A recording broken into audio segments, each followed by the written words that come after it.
Bonjour à tous, bienvenue pour ce Quintet Flash marocain ce samedi 7 octobre sur la piste de l'Ala Malika Al Jadida et on se retrouve au départ du prix Jabli. C'est un handicap qui a réuni 16 partants ici, des poulains et des pouliches âgés de 3 ans. La distance, c'est 1700 mètres, un lot assez intéressant, une épreuve qui s'annonce palpitante à mon avis avec des éléments pour certains prometteurs et surtout une échelle des poids très resserrée. Donc ça s'annonce quand même assez ouvert avant le coup.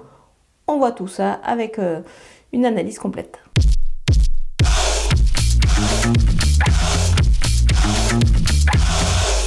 Nos bases avec le numéro 6, Inbratormus, ce poulain assure vraiment de bonnes sorties, notamment la dernière.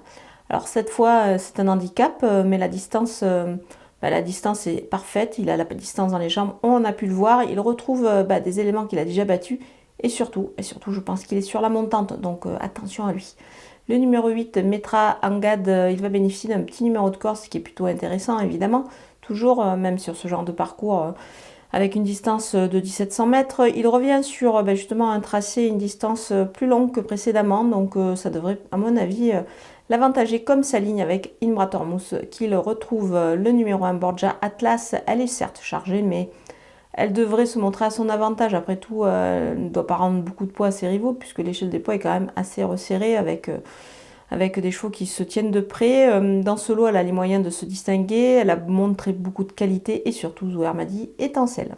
Les opposants avec le numéro 10, Shama El Azil, elle a déjà bien couru dans des lots similaires. Je pense qu'elle est capable de bien se comporter ici avec à l'issue d'un bon parcours. Le numéro 14, Gniza Dame, elle a beaucoup de vitesse, mais c'est déjà bien comporté sur des distances un petit peu plus longues. Donc on ne va pas s'inquiéter ici des 1700 mètres. Elle est à surveiller, surtout dans cette épreuve. Le numéro 13, Wardat Alkens, elle est encore munie de son artifice. Ici, c'est les œillères.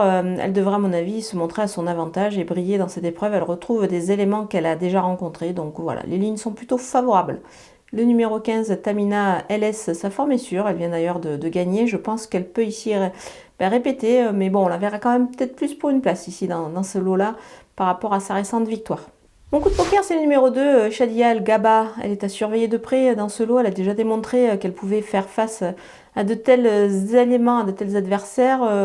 Elle a des lignes qui pèlent pour elle. Donc c'est pour cette raison que je m'en méfie fortement. Elle est vraiment extra sur la distance également. Donc attention à elle, elle ne devrait pas taper loin. Voilà, on a fait le tour de ce quintet marocain de ce samedi 7 octobre à l'Ala Malika. On va se quitter avec ma sélection, mes conseils de ce jeu et je vous donne rendez-vous très très vite.